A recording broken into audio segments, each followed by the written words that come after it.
नमस्कार बच्चों, कैसे हैं आप सब। आशा करती हूँ आप सभी अच्छे होंगे, स्वस्थ होंगे, खुश होंगे और अपनी पढ़ाई भी अच्छे से कर रहे होंगे। तो जैसा कि आप जानते हैं, मैं हूँ आपकी हिंदी की अध्यापिका रजनी उपाध्याय और मैं स्वागत करती हूँ आप सभी का आईसीटी वर्चुअल क्लासरूम में। और आज हम यहाँ पर एकत्रित हुए हैं पढ़ने के लिए क्लास 9th की हिंदी। क्लास 9th की हिंदी में हम पढ़ रहे थे आप ही की पाठ्य पुस्तिका क्षितिज भाग 1 का चैप्टर, जिसका नाम था कैदी और कोकिला, जो एक पोयम है, एक कविता है, लिखी गई है माखनलाल चतुर्वेदी जी द्वारा। तो ये कविता हमने पिछले सेशन में ही स्टार्ट कर दी थी और कविता में हमने जाना था कि माखनलाल चतुर्वेदी जी एक स्वतंत्रता सेनानी रहे हैं और ब्रिटिश शासन जब हमारे देश पर चल रहा था तो तब उन्होंने हमारे देश के लिए कई आंदोलन, हमारे देश की स्वतंत्रता के लिए महात्मा गांधी जी के साथ कई आंदोलनों में हिस्सा लिया, भागीदारी की और वो कई बार इन आंदोलनों के कारण ही जेल की सलाखों के पीछे भी गए अंग्रेज शासन के राज में। तो अब उस समय जब माखनलाल चतुर्वेदी जी 1920 में गांधी जी के साथ आंदोलन में थे तो वो पहले व्यक्ति थे जो जेल गए थे, उनको जेल में डाल दिया गया था। तो इसी जेल में होने वाली उनके साथ जो भी बातें हुई, अंग्रेज सरकार की, ब्रिटिश सरकार के जो भी अत्याचार उन्होंने सहे, जुल्म उन्होंने सहे, जो भी बातें उनके साथ जेल में हुई, वो सारी चीजें उन्होंने इस अपनी कविता में लिखी है। और वो अपनी इस बात को सभी समस्त देशवासियों के सामने रखना चाहते हैं, सभी के सामने रखना चाहते हैं, सबको बताना चाहते हैं, अर्थात वो संपूर्ण भारत के लोगों के अंदर विद्रोह की भावना जगाना चाहते हैं। तो ये सारी बातें उन्होंने, यानी कि माखनलाल चतुर्वेदी जी ने एक कोयल के माध्यम से इस कविता में हमें बताई है। कवि ने कहा है कि रात्रि का समय है और वो वहां पर उनकी जेल की दीवार पर एक कोयल आकर जोर जोर से गा रही है, जोर जोर से गाना गा रही है, क्योंकि कोयल की जो आवाज है वो सबको बहुत प्यारी लगती है, सबको बहुत मीठी लगती है। और अक्सर ऐसा होता है कि कोयल दिन के समय में गाती है, उजाले में गाती है, रोशनी में, और जब चारों तरफ हरी हरी डाल होती है, वो एक डाल से दूसरी डाल पर जाती हुई अपना ये गाना, अपना ये स्वर सबको सुनाती है। तो इस कविता में बिल्कुल ही उल्टा हो रहा है, रात्रि का समय है और कोयल अभी जेल की दीवार पर आकर गाना गा रही है और बहुत जोर जोर से चीख कर गाना गा रही है। तो कवि उससे यही पूछते हैं कि आखिर कोयल तुम क्यों गाना गा रही हो। तो ये कविता की बहुत सारी बातें हमने कल जान ली थी, फिर से फटाफट से कविता को एक बार रिवाइज करेंगे, एक बार कविता को पढ़ेंगे, उसके बाद हम इस पाठ से जुड़े हुए कुछ प्रश्न उत्तर हैं उनको भी कंप्लीट करेंगे। तो चलते हैं स्मार्ट बोर्ड की तरफ, शुरू करते हैं आज का सेशन, जो कि हमारा शेष है कैदी और कोकिला पाठ से। माखनलाल चतुर्वेदी जी के जीवन परिचय के बारे में हमने पढ़ लिया था और मैंने आप लोगों को बताया भी था कि आप अपनी पाठ्य पुस्तिका में से, क्योंकि बहुत प्यारा अच्छा इनका जीवन परिचय उसमें लिखा गया है, बहुत सारी बातें हमें उसमें बताई गई है माखनलाल चतुर्वेदी जी के बारे में। और अभी जो है हम इस पोयम को पढ़ रहे हैं, तो ये पोयम हमारी, ये जो कविता है ये हमारी लगभग कंप्लीट हो गई थी, थोड़ा सा शेष भाग इस कविता का रह गया था। तो फटाफट से इसको एक बार रिवाइज कर लेते हैं, जल्दी से समझ लेते हैं और फिर आगे बढ़ेंगे। तो यहाँ पर जैसे कि मैं सारी चीजें आपको एक्सप्लेन कर चुकी हूँ कि कोयल जेल की दीवार के ऊपर खड़े होकर गाना गा रही है और गाना गाते हुए अपनी जो एक करुण स्वर, वो क्योंकि कोयल की जो आवाज है वो बहुत ज्यादा मीठी होती है, बहुत ज्यादा प्यारी होती है, तो यहाँ पर कोयल एक करुण स्वर निकाल रही है, एक दुख भरा, वेदना भरा जो अपना स्वर है उसको निकाल रही है। तो कवि कहते हैं कि कोयल तुम क्या आखिर क्यों ऐसे दुख से रो रही हो, क्यों तुम इतना दुखी हो, क्या तुम देशवासियों के अंदर विद्रोह जगा रही हो? और कहते हैं कि इन जो मैं काली, ये काली काली दीवारें हैं जेल की, काल कोठरी है, ये तो चोरों और बटमारों अर्थात डाकुओं का डेरा है, हमें उनके साथ यहाँ पर रहना पड़ता है। यानी कि भारत के संपूर्ण भारतवासियों को वो अपनी व्यथा बता रहे हैं, स्वतंत्रता सेनानियों की व्यथा बता रहे हैं, और वो जगाना चाहते हैं कि लोगों के अंदर स्वतंत्रता की भावना जागृत हो, लोग अपने अपनी आजादी के लिए काम करना सीखे, वो देखें कि किस तरह से जो स्वतंत्रता सेनानी है वो उनकी आजादी के लिए और स्वयं अपने देश की आजादी के लिए कितने ज्यादा कष्ट झेल रहे हैं। तो कवि कहते हैं कि यहाँ पर हमें जीने के लिए भर पेट खाना भी नहीं देते और मरने भी नहीं देते, केवल तड़पने के लिए हमें छोड़ दिया जाता है, और हमारे जीवन पर दिन रात कड़ा पहरा है, शासन है या फिर तम का गहरा प्रभाव। वो बिल्कुल समझ नहीं पा रहे हैं कि ये कैसा शासन है जहां पर केवल और केवल निराशा भरी हुई है, तम अर्थात अंधेरा। तो इस अंधेरे को निराशा की संज्ञा दी है, कहते हैं कि चारों तरफ निराशा फैली हुई है। और हिमकर भी अर्थात हिमकर अर्थात जो चंद्रमा है, कवि कहते हैं कि वो भी हमें निराश करके रात को काली करके चला गया है, रात अंधेरी कर दी है। और तुम इस कालिमामयी रात में क्यों जागी हो, हे कोयल, मुझे इस बात को बताओ। तो इस तरह जो कवि हैं वो कोयल से अपने प्रश्न, जो कि उनके मन में बहुत सारे प्रश्न उठ रहे हैं, उनको कह रहे हैं। और आगे कहते हैं कि मृदुल वैभव की रखवाली सी, अर्थात तुम तो इतने मृदुल वैभव की, इतना मीठा गाने वाली हो, इतना प्यारा गाने वाली हो, तो आखिर तुम इस अर्धरात्रि में इतना क्यों चीख रही हो, इतने जोर जोर से क्यों गा रही हो?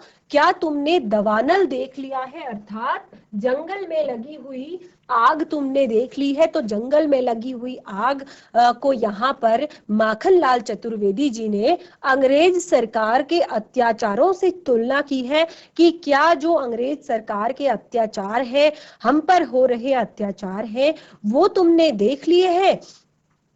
क्या तुम मुझे जंजीरों में जकड़ा हुआ नहीं देख सकती हो?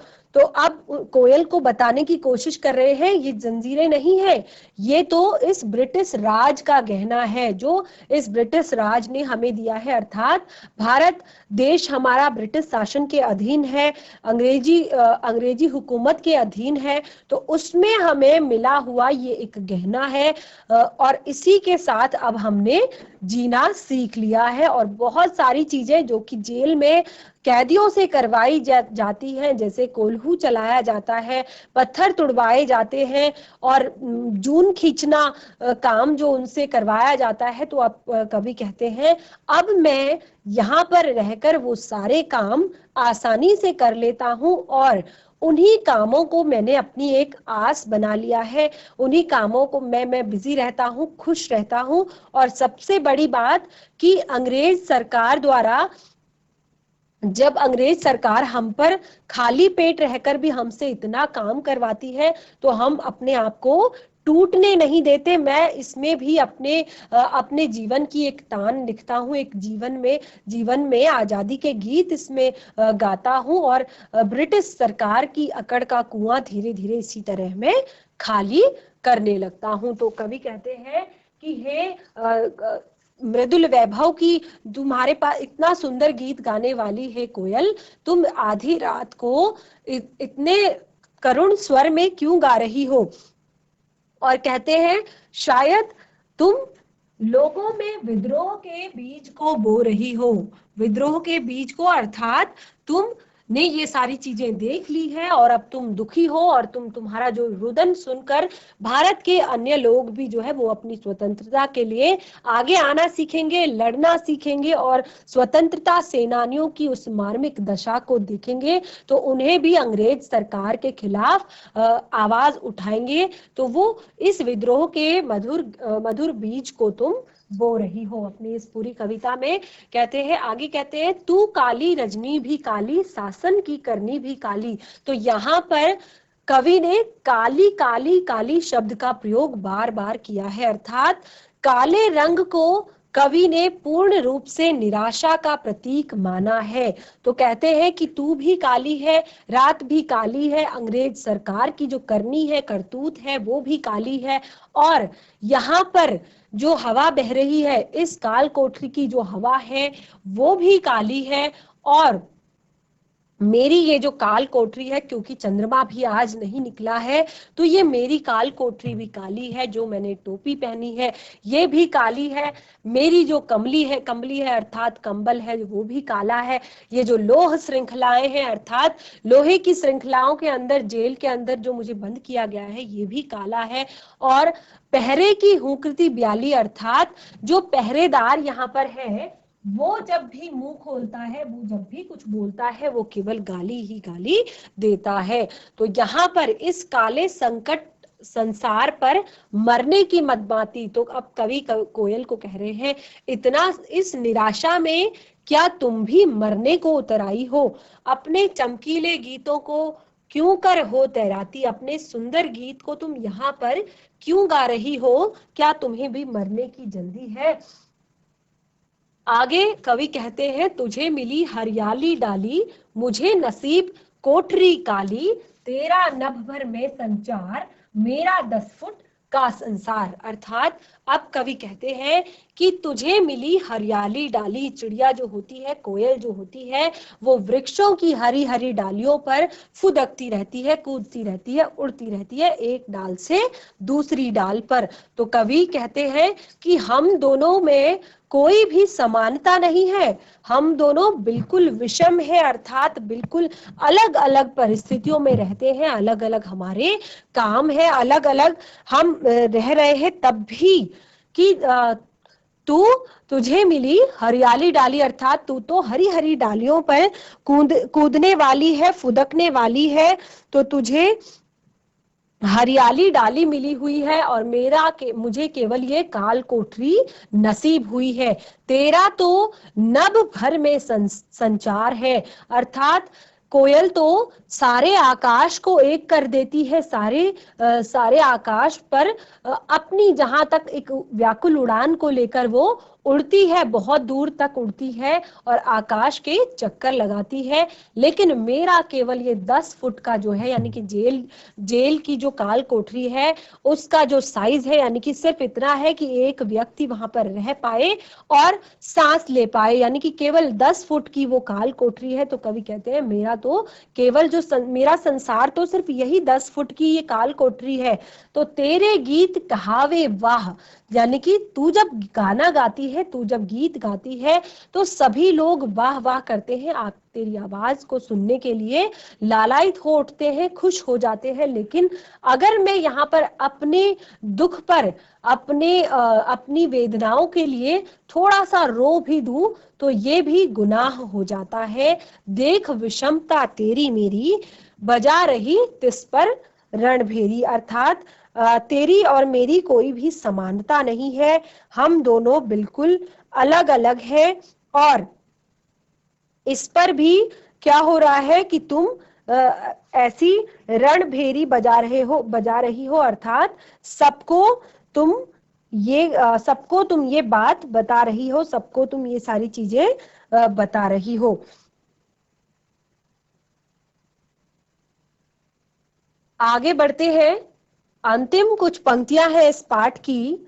इस हुंकृति पर अपनी कीर्ति से और कहो क्या कर दूं, कोकिल बोलो तो। अब यहाँ पर कवि कहते हैं, इस हुंकृति पर, ये जो पाठ है हमारा शेष रह गया था, इसमें कल जो हमारा पिछला सेशन था, तो ये जो प्रस्तुत पंक्तियां हैं, इसमें कवि ने कोयल और बंदी कैदी की जो तुलना है, मन की स्थिति की जो तुलना है, वो बिल्कुल बहुत ज्यादा मार्मिक ढंग से की है, बहुत ज्यादा बहुत बारीक तरीके से की है।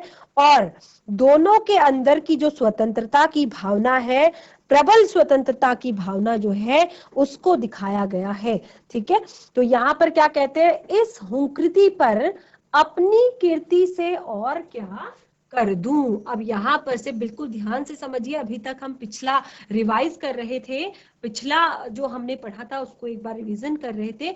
आगे यहाँ से हमने स्टार्ट करना है। तो कवि कहते हैं, इस हुंकृति पर अपनी कीर्ति से और कहो क्या कर दूं, कोकिल बोलो तो अब यहाँ पर कोयल जहां अपने जोशीले गान से देशवासियों में विद्रोह जगा रही है, तो वहीं कैदी स्वतंत्रता के लिए लगातार अंग्रेज सरकार की यातनाएं सह रहा है। तो दोनों की बात इस पंक्ति में की है कि जो हुंकार तुमने भरी भरी है, उसमें मैं अपनी कीर्ति से, यानी कि अब मुझसे और क्या हो सकता है, मैं क्या करूं, तो हे कोकिल बोलो। तो यहाँ पर जब दोनों अलग अलग अपने काम कर रहे हैं, जिस तरह कोयल अपने गीतों से संसार को जगा रही है, संसार में स्वतंत्रता की भावना जगा रही है, विद्रोह की भावना जागृत कर रही है, तो जो कैदी है यानी कि माखनलाल चतुर्वेदी जो है, स्वतंत्रता सेनानी जो है हमारे देश के, वो अंग्रेज सरकार की यातनाएं सह रहे हैं। तो इसीलिए अब यहाँ पर कोयल की आवाज को कैदी के लिए एक आजादी के संदेश के रूप में बताया है।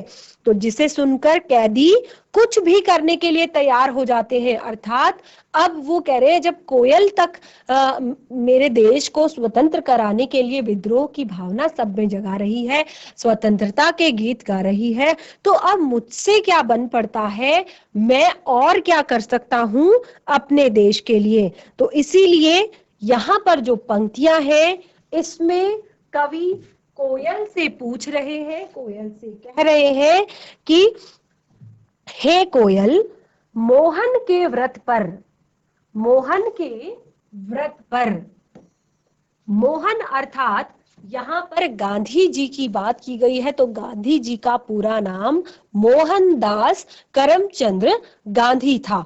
तो ये आप लोगों को याद होना बहुत ज्यादा जरूरी है। केवल महात्मा गांधी और गांधी जी कहकर नहीं चलेगा, आपको गांधी जी का पूरा नाम याद होना चाहिए, मोहनदास करमचंद गांधी। तो यहाँ पर गांधी जी की बात कर रहे हैं कवि, कहते हैं कि हे कोयल, मुझे बता कि मैं मोहन के व्रत पर, व्रत अर्थात जो उन्होंने स्वतंत्रता संग्राम ये जो चलाया है, देश की आजादी का व्रत जो लिया है, देश की स्वतंत्रता का प्रण जो लिया है, उसके लिए संकल्प जो ये किया है, तो मोहन के व्रत पर प्राणों का आसव किसमें भर दूं। तो कवि कहते हैं, हे कोयल, मुझे बताओ कि मैं ऐसा क्या करूं कि मैं गांधी जी द्वारा चलाए जा रहे आंदोलनों को, स्वतंत्रता आंदोलनों में किस प्रकार अपने प्राणों को झोंक दूं, किस प्रकार अपने प्राणों को न्यौछावर कर दूं।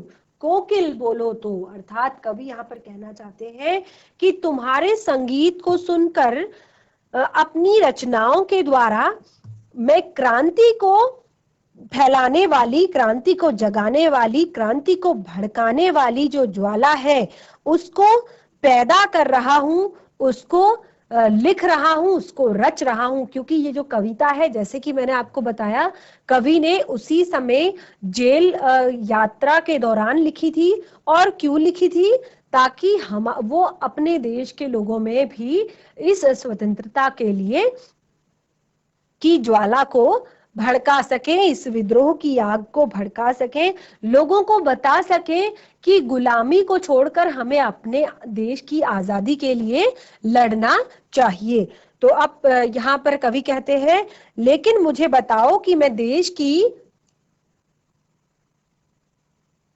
की आजादी के लिए और क्या कर सकता हूं। तो ये जो कविता है, ये यहाँ पर हमारी समाप्त होती है। कविता से जुड़े हुए कुछ प्रश्न हैं जिनको हम कंप्लीट करेंगे, जिनको हम पढ़ेंगे। तो अगर आपके पास पाठ्य पुस्तिका है, तो आप उस पाठ्य पुस्तिका को खोल लीजिए और फिर हम इस पाठ से जुड़े हुए प्रश्नों को सॉल्व करेंगे। इस पाठ से जुड़े हुए कुछ अभ्यास प्रश्न हैं, उनको हम सॉल्व करेंगे।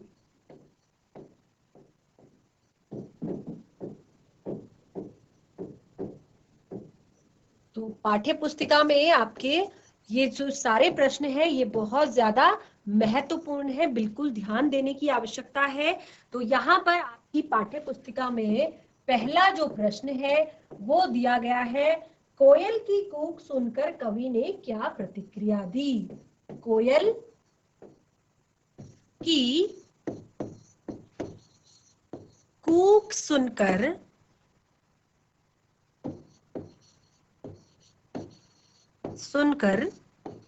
कवि ने क्या प्रतिक्रिया दी।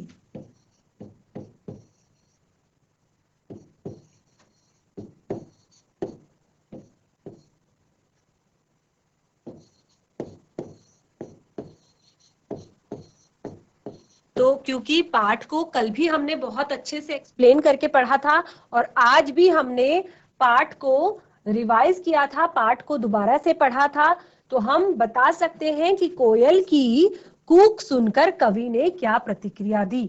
तो सबसे पहले हम ये लिखेंगे कि कोयल, आप प्रश्नों के उत्तर अपनी कॉपी में लिख सकते हैं, साथ साथ लिख सकते हैं। अगर कहीं पर छूट जाता है या कोई दिक्कत हो जाती है तो जब हम पाठ को रिवाइज करेंगे, पाठ को दोबारा से कभी पढ़ेंगे आपके कहने पर, तो हम फिर आपको कराएंगे प्रश्नों के उत्तर फिर से। तो कोयल की कूक सुनकर कवि ने सबसे पहले ये प्रतिक्रिया दी कि कवि को लगा कि मानो कोयल उससे कुछ कहना चाहती हो, क्योंकि वो बहुत जोरों से चीख रही थी। तो सबसे पहले तो ये लगा कि कवि को लगा कि कोयल उससे कुछ कहना चाहती है। और फिर वो कवि के मन में, क्योंकि बहुत सारे कोयल की आवाज को सुनकर कवि के मन में बहुत सारे प्रश्न उमड़ पड़े थे। किस तरह के प्रश्न? कि मानो उसे कवि को वो निरंतर लड़ते रहने की प्रेरणा दे रही हो, मानो उसने अंग्रेज सरकार से के द्वारा दी जाने वाली यातनाएं देख ली हो और वो उन यातनाओं का दर्द कवि के साथ बांटना चाहती हो। और ऐसा लग रहा है कि जो कवि को सारी यातनाएं दी जा रही है, स्वतंत्रता सेनानियों को जो यातनाएं दी जा रही हैं, उनके लिए जो कोयल है वो बहुत ज्यादा दुखी है और वो ये देखकर अपने आंसू बहा रही है, दुख हो रही है। और इस अंधेरे में चुपचाप वो विद्रोह की चेतना जगा रही है। और इसी तरह कवि ने फिर ये सारे जो प्रश्न हैं वो कोयल से पूछने प्रारंभ किए कि हे कोयल, आप बताओ कि आप मुझसे क्या कहना चाहती हो। तो ये प्रतिक्रिया कवि की थी यहाँ पर, जब कोयल की कूक कवि ने सुनी। तो इस तरह से आप प्रश्न का उत्तर दे सकते हैं। अगला प्रश्न है, कवि ने कोकिल को बोलने के लिए किन किन कारणों की संभावना बताई। पहले तो उन्होंने प्रतिक्रिया दी कोयल के बोलने पर, तो हम प्रश्न 2 यहाँ पर लिखेंगे, कवि ने कोयल के बोलने पर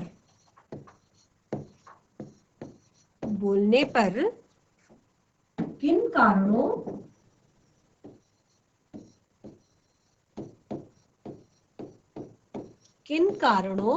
की संभावना बताई। अर्थात कि क्या कारण हो सकते हैं कि कोयल जो है वो इतना ज्यादा रो रही है, इतना ज्यादा बोल रही है।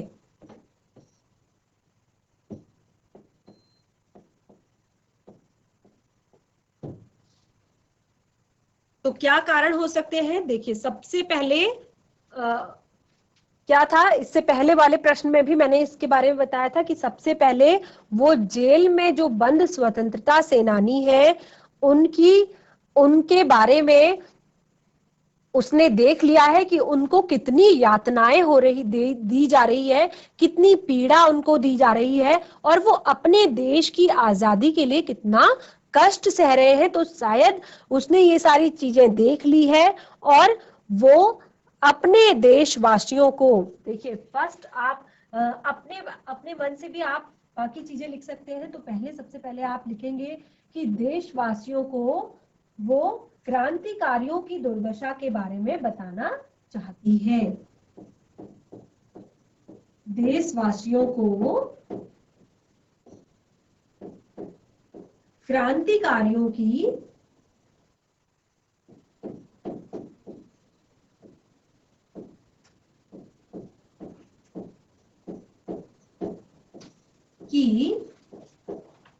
दुर्दशा के बारे में बताना चाहती है।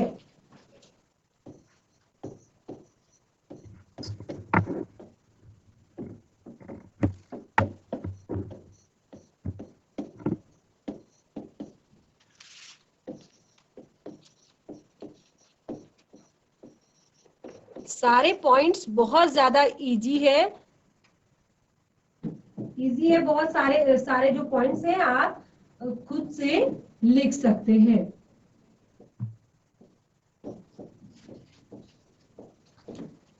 इसी तरह दूसरा भी हम पॉइंट लिखेंगे कि कोयल क्रांतिकारियों को धैर्य बंधाना चाहती है, कहती है कि आप धैर्य से रहिए और इसी तरह अपने देश के लिए काम करते रहिए। और आगे वो वो क्रांतिकारियों के साथ वही दुख जो है वो भी लेना चाहती है, वो भी अपने देश के लिए कुछ करना चाहती है। तो इस तरह और एक तो कवि को ये भी लगता है कि कोयल शायद पागल हो गई है, जो इस अंधकारमयी रात्रि में इतना ज्यादा चीख रही है, इतना ज्यादा चिल्ला रही है। तो इसीलिए कवि ने यहाँ पर बहुत सारे कारण और बहुत सारी संभावनाएं जताई कोयल के बोलने पर। इसको आप पॉइंट वाइज लिखेंगे तो बहुत अच्छा आपका आंसर बन जाएगा।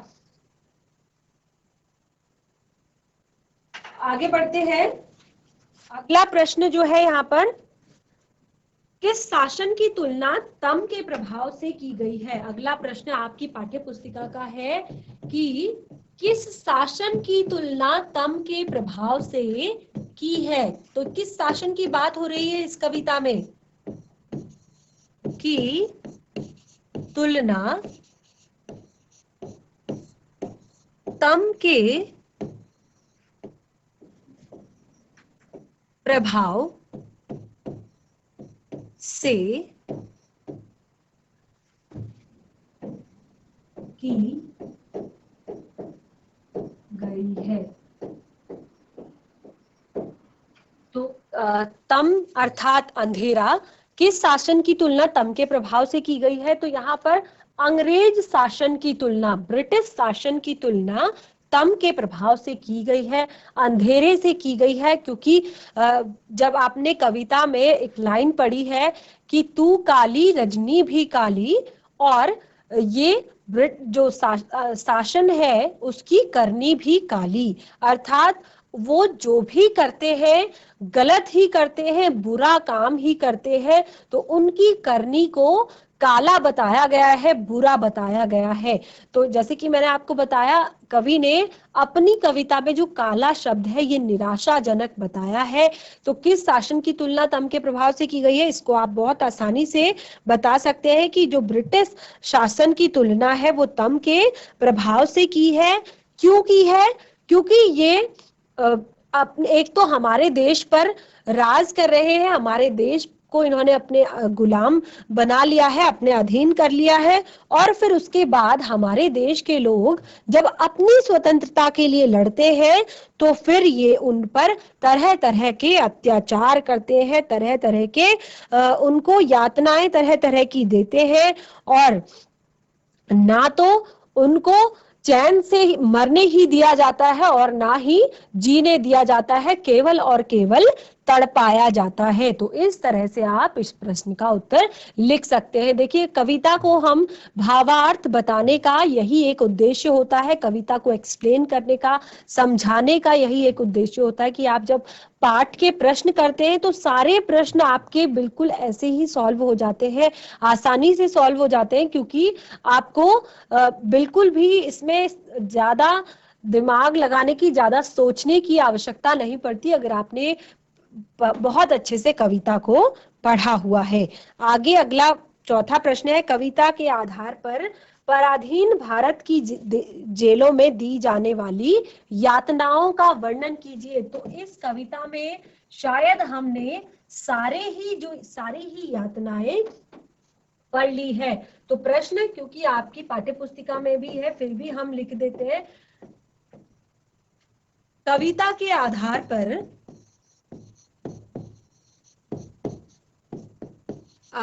पर पराधीन भारत, पराधीन अर्थात दूसरों के अधीन, पराधीन भारत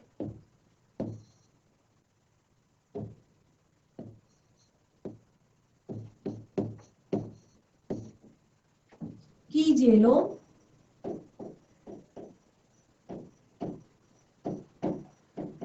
में दी जाने वाली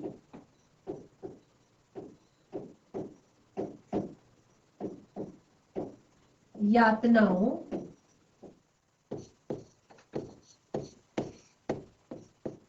का वर्णन कीजिए। बहुत अच्छे से कर सकते हैं आप लोग कि कौन कौन सी यातनाएं जब हमारा देश ब्रिटिश शासन के अधीन था तब हमारे देश की जेलों में जो कैदी थे, जो स्वतंत्रता सेनानी थे, उनको किस तरह की यातनाएं दी जाती थी, किस तरह की यातनाएं उनको दी जाती थी। तो सबसे पहले आप लिखेंगे कि उनको ऊंची दीवारों वाले छोटी छोटी काल कोठरियों में रखा जाता था। जैसे कि कवि ने इस कविता में बताया है कि मेरा 10 फुट का संसार, अर्थात छोटी छोटी जो 10 फुट की जो काल कोठरी होती थी, बिल्कुल जहां पर अंधेरा होता था, ऐसी काल कोठरियों में रखा जाता था। और दूसरा, बिल्कुल ऐसे ही आप पॉइंट बना के लिखेंगे, बहुत अच्छा आंसर इस प्रश्न का बन जाएगा। सबसे पहले आप लिखेंगे कि जो जो स्वतंत्रता सेनानी होते थे उनको छोटी छोटी 10 फुट की काल कोठरियों में रखा जाता था। फिर आप लिखेंगे कि उन्हें भरपेट खाना भी नहीं दिया जाता था और उनके साथ पशुओं का जैसा व्यवहार किया जाता था। जैसे कि कोल्हू को चलाने के लिए बैलों का प्रयोग किया जाता है और जून खींचने के लिए भी जानवरों का प्रयोग किया जाता है। तो ये सारी चीजें मनुष्यों से कराई जाती थी, स्वतंत्रता सेनानियों से कराई जाती थी। तो उसमें आप लिख सकते हैं कि उनसे बहुत सारे इस तरह के काम जो कि पशु करते हैं, तो उनके साथ पशुओं की तरह व्यवहार किया जाता था। और सबसे मेन बात वहां पर क्या कहा था कि पहरेदारों की जो बोली की प्याली थी, अर्थात पहरेदार जब भी मुंह खोलते थे तो केवल और केवल उन्हें उसमें गाली ही सुनाई देती थी। और दूसरा कि अगर वो स्वतंत्र होकर मरना भी चाहें कि ठीक है मैं जितना खाना दिया जा रहा है उसको भी ना खाकर अपनी मृत्यु को गले लगाऊं, मृत्यु को चुनूं, तो उनको उतना मरने भी नहीं दिया जाता था। थोड़ा सा खाना जिससे कि उनका पेट भी ना भरे और वो मर भी ना पाए, तो उनको लास्ट में तड़प तड़प के मरने के लिए छोड़ दिया जाता था। तो इस तरह आप इस प्रश्न का बहुत अच्छा उत्तर लिख सकते हैं। आगे बढ़ते हैं, कुछ यहाँ पर पंक्तियां दी गई है। प्रश्न नंबर 5 है आपका। ये इस तरह के प्रश्न आपकी कविता, आपकी पाठ्य जो आपका एग्जाम होता है, पेपर जो होता है, उसमें जरूर आते हैं। तो 2 यहाँ पर पंक्तियां दी गई है और उसमें कहा है कि आप इन शब्दों के भाव स्पष्ट कीजिए। तो मृदुल वैभव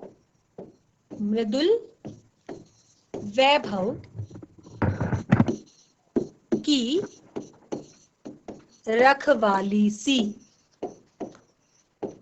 मृदुल वैभव की रखवाली सी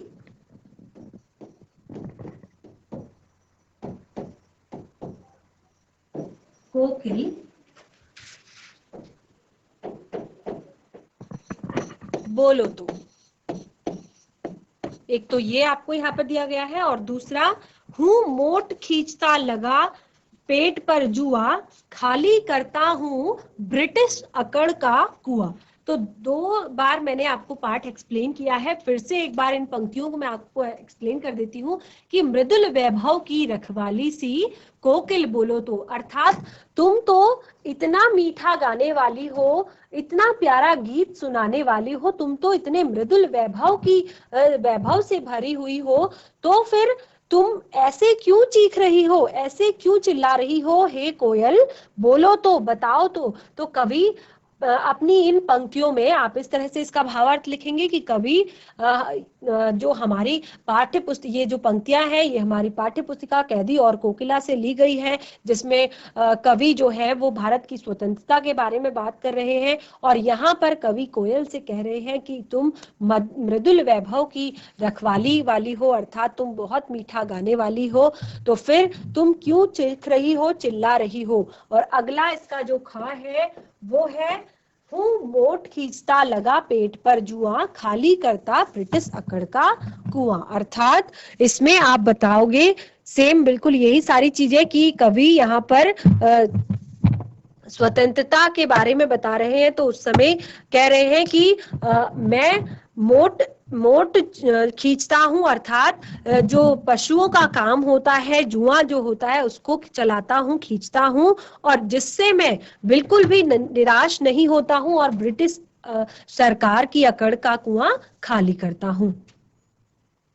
तो बच्चों आज का जो ये चैप्टर है ये हमारा कंप्लीट हो गया है। पाठ से जुड़े हुए कुछ प्रश्न भी हमने कर लिए हैं। आशा करती हूँ कि पाठ आपको बहुत अच्छे से समझ में आ गया होगा, और पाठ से जुड़े हुए जो बाकी प्रश्न है वो आपके लिए होमवर्क है। आप उन प्रश्नों को कीजिए। अगर कोई दिक्कत परेशानी आती है तो आप मुझे चैट के माध्यम से बताइए, मैं आपकी उन परेशानियों को हल करने की कोशिश करूंगी। तो आज की क्लास यहीं पे समाप्त होती है। मिलेंगे नए सेशन में एक नए चैप्टर के साथ। तब तक के लिए धन्यवाद।